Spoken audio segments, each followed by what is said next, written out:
Okay, let me take you back a bit to when you accepted to be a minister. There was so much attack and criticisms and everything. That why did you accept? Would that not affect your activism and all of that? So how did you take all of that at that time? Well, for those who criticize me from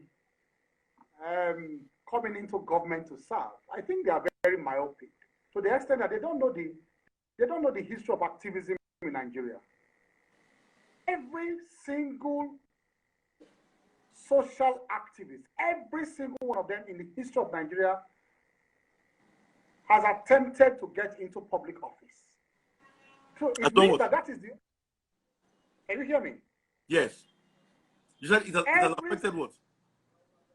Every single social activist in Nigeria, 99% of them have attempted to get into public office. It means that public office is the ultimate arena for activism. They don't know. People who are myopic, they just begin to criticize you. Why did you go? It means that once you cross from private to public office, oh, you have betrayed us. Oh, you have betrayed us. No. Fela formed the movement. He tried to get into public office. He tried to be president. Wole Soyinka tried to be president. Gani Fawehinmi tried to be president. Almost all the activist lawyers have run for governorship in their states. Count all of them. Almost all the activist lawyers, all of them. They've gone back to their state to try to be governors. So why is Keyamo different? Why is Keyamo different? So they don't understand the trajectory of activism in Nigeria.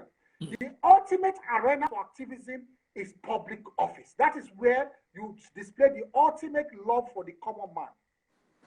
If I were not in public office, tell me, how would I bring civil society into a committee now to choose the 1,000 Nigerians? Because as part of the criteria I set out to choose these 1,000 Nigerians who are the very poor, I said civil society must be part of the committee.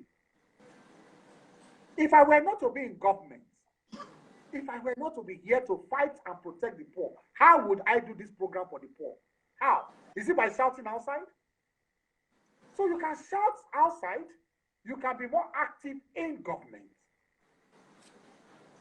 That is the ultimate area, that's the ultimate arena for activism. And guess what? I am not serving a military government. I can say that 1 million times for them to understand. I'm serving majority of Nigerians who voted for this president in 2015, repeated their mandate again in 2019. So if you are fighting me and criticizing me, you are criticizing the majority of Nigerians, because we are here by the mandate of the majority. Those who are talking perhaps are the minor voices. They are the minority. They are the ones who are very angry. And guess what? Those who are criticizing, they are not criticizing because they see government as bad. They are criticizing because they want to also get into government. I know them. Look, Sheye, you know why I don't answer most people? Yes. I have seen it all in this country. I have seen the underbelly of this country. No human being can come and stand in front of me today and preach about Nigeria to me. I will just smile and look at it. Because I have been everywhere. I have been in the heart of activism. In the realization of June 12th, I went to jail several times. I was charged. In fighting military, I was charged. In fighting for democracy, I was arrested and charged. Like my late boss, I have been brought up by two of the most consistent, rugged, and principled characters in this country. I have been brought up and mentored by the two most, Gani Fawehinmi and Muhammadu Buhari. These two have been my bosses. I've never had any boss in my life. There are only two bosses. I left school, I worked for one person, I left, and I continued. I went to public office, I worked for the other person. The only two bosses I've had in my entire life are the two strongest characters in this country, Gani Fawehinmi and Muhammadu Buhari. So I am set in my ways, I'm fixated. Nobody will come and stand in front of me, Sheye, and tell me I'm Nigerian. You know why? Most people you see criticizing every day and talking, they call me at 12 o'clock at night. I can show you that. Keyamo, how far now? Waiting there for us. Waiting there for us. I have seen Nigeria. There was one time, who said recently, there was one so-called musician recently. I didn't answer. Who came out and was criticizing me and said, I have forgotten the masses. Meanwhile, I have text messages on my phone when he was begging me to be part of Buhari's campaign. He was begging. He said he wants money, that anything I should give him. He wants to join the campaign. Because we could not give him money to join the campaign, he went on here and started criticizing Keyamo. And I laughed. I didn't say anything because I have seen Nigeria. But people were hailing him. Whoever cares to come, if I had released those text messages, I would destroy him. But I decided not to destroy him. Because I have seen Nigeria. I have seen the underbelly of Nigeria. So nobody should come and look on the lighter side. When people come and tell me at times, say, Keyamo, I'm disappointed in you. I ask them, say, did you appoint me in the first place before you are disappointed? I chose my path myself. I chose the way I want to live my life myself.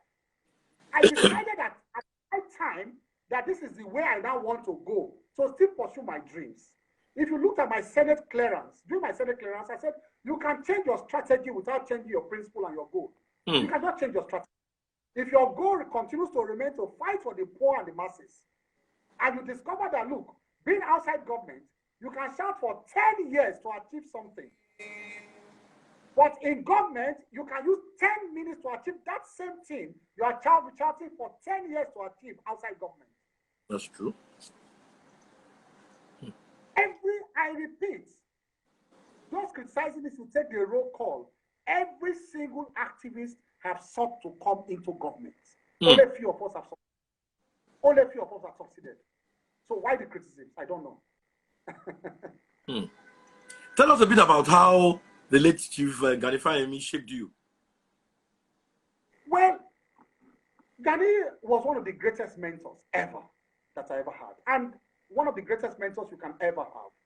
One, he doesn't suffer fools gladly. As a young man, he teaches you to be focused. At just the small age of 23, I joined him. And at that age, instead of me to engage in frivolities, when my friends and colleagues were closing from work at 3 o'clock and 4 o'clock, and thinking of how to run home to go and carry their girlfriends and take them out for dinners, because at that age, the only thing you think about is romance and girlfriends and all that. The mass shut that out of our heads. At that age, you do but work and build your future. You were part of the chamber, more or less. I defended. Yes. We were staying in the chamber till 12 midnight almost every day, especially during the June 12 crisis when they were arresting Nigerians. At times we were sleeping in the chambers. And so at that age, you become very serious about life. At that age, you come out of life, you're not thinking of anything but be focused. And then he now teaches you to direct all your energies to achieve your goal. He teaches you how to translate your passion into productive enterprise. He teaches you how to be focused. And then the most important thing he teaches you is integrity. Be unwavering, unbound in the pursuit of your goal, even if you are standing alone. And one of his greatest principles is that keep standing by your principles once you know you're on the right path. And he added, even if you are standing alone. And that is what I'm doing now. That's what I'm doing. In 10 years' time, those kids I see at times on social media who have not known anything about the trajectory and the history of activism, I see them. Most of them, they hide behind their phone. They call themselves greater activists. You know, Shaya, when I think about it, this I laugh. They call themselves some activists, but all they do is to lock themselves in a room with their phone, chewing chewing gum and funny thing. I laugh and look at them. In 10 years' time and 20 years' time, they will understand the path that we took. It is history and posterity that will vindicate us, and that we have taken the right path.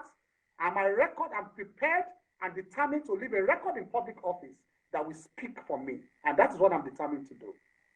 When people take the administration on for a lot of things, and you have to like defend Mr. President and the entire team, what do you always say to your critics each time they take you on and you have to respond? Well, most times, first of all, I only take on serious critics. I don't take on haters. They are Okay. critics and they are. What's the You see, difference? Critics and the whole of haters. the social media is flooded with haters. They are flooded with haters. The first set of the haters are those who lost out in power. I don't answer them. You see them. They felt that it was their right to continue to remain in power through themselves or their proxies or their bosses. And so you see them every day abusing everything that we do. No other thing we do satisfies them. I don't answer them because basically, once you know their intention is to just abuse Buhari and abuse all those who serve him, hey, there's nothing you can say to those people. But those who are genuine critics, who are genuinely concerned about Nigerians, I tell them that this president is not a perfect president. There was a time before the elections, I did an interview with an online blog, and it's a Harry Potter, where I was saying that, is this the most perfect party we have? I said, no. Is this the most perfect president we have? I said, no. But they cut off that speech. They cut off that part of the speech, and they kept playing it over and over again. They didn't play the second part of the speech. I said, this is not the best party. This is not the best president, but this is the best we can have for now. They cut off that place where I said this is the best we can have for now. They kept playing that part when I said APC is not the best party. APC is not the best party. Of course, no human being is perfect. No party is perfect. We are building something, a platform that can take Nigerians to the next level. We are not perfect. We have all kinds of contradictions within the party. But it is a far cry from where we are coming. It's a far cry from the kind of politics we have played before. Imagine, look at this kind of program now. I'll give you an example. In the past, any kind of federal government program like this goes straight only to the ruling party at that time. Nigerians don't even hear about them at all. They just handle, those programs they ran before. All those programs, social intervention programs of the past, it went straight to party structures and party members. But this is a program. You heard National Assembly people complaining at some point about the school feeding program, about some other programs that they said they didn't know, that they were not carried along, that it was supposed to be for party members. It was supposed to be for some that they didn't know. In fact, APC members are complaining that PDP governors are taking advantage of our social investment program. I can tell you, go and interview APC members. They cry every night that social investment program in the state are in the hands of PDP governors. But that is the kind of president you have. He's father of all. He's father of all. The president does not look at some of the greatest opponents of this government who were in the opposition party. The president ordered that they should pay them their debts. The federal government debt were billions of naira just before the elections. I mean, I can't understand that. I'm telling you, Cheye, I'm talking of 2 or 3 months of the election. PDP members, I will mention party, and you people know them. They know them. They are big boys within PDP. That it was not even a debt. Guess what? It was not even a debt that Buhari's got regime incurred. It was a debt incurred during PDP time. Money due to them for work done. The president ordered that money should be paid, that they should pay them their debts. Just before, which government will do that? To empower them? Because he's a true man of God. He knows that his fate is in the hands of God, not man. His fate is in the hands of Allah, not man. And he won the election. Despite all that, he won the election. We saw in the past where they handed opponents, they arrested opponents, they tear-gassed us, and we still won in 2015. After all those opposition, we still won in 2015. So it's not by the way you emasculate the opposition. It's not the way you treat the opposition. It's not the way you choke the neck of the opposition like they choked that of George Floyd. It's not the way you do that. It's the way, if you run, allow democracy to run like the president has allowed it to run. People may say this statement is controversial. Look at the time of PDP when an EFCC came up one morning and compiled names of politicians. They said they are investigating and they are disqualified from public office. Remember when 6 members removed governors from states, 6 lawmakers removed governors. Has this president ever removed one governor? Impeached one? Has this ever, has Buhari ever even made a move? That's why I said that they abuse him every day, the governor, one of the governors. He has never even made a move to interfere. He leaves his hand, he leaves them alone. He leaves them alone. Has this president ever seized newspapers on the streets? We saw that happen in 2014, 2013, when they seized copies of Punch. They seized copies of Punch on the streets. And yet they are calling my president an autocratic president. If this president leaves, they will understand what autocracy means. They will understand. Let's talk about Mr. Festus Keyamo, SAN. Yes. Would you say age has mellowed you, or what has changed about you, and what has not changed? So you think age has mellowed me? No. I'm asking, what's your own assessment? Do you think age has mellowed you, or you're still the same? Well, when I still have fire in my belly. Okay.